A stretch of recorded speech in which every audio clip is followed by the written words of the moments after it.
Já em Brasília, o presidente Bolsonaro se encontrou com o ministro da Economia. E em meio a especulações sobre uma possível saída, Paulo Guedes não dá sinais de que pretenda deixar o cargo. O vice-presidente falou logo cedo sobre o assunto. Eu não vejo que o ministro esteja pensando em sair do governo. Essa discussão ainda tem muita coisa para ser debatida.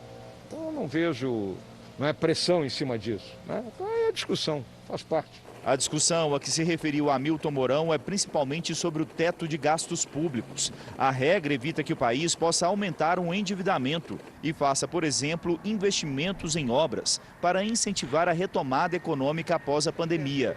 Existem setores do governo formados por alguns ministros militares e por Rogério Marinho, ministro de Desenvolvimento Regional, que defendem alternativas para permitir obras públicas que possam estimular a geração de empregos.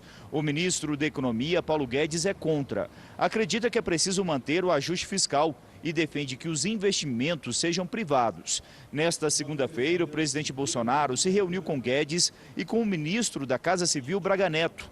Na chegada, o ministro disse que um dos assuntos tratados seria a prorrogação do auxílio emergencial. Paulo Guedes não deu sinais de que pretende deixar o cargo. O Jornal da Record apurou que o ministro fala que ele, o presidente Bolsonaro e os presidentes da Câmara e do Senado estão sob o mesmo teto. Uma referência à manutenção sobre o teto de gastos públicos. O ministro também fala em retomar a agenda de reformas.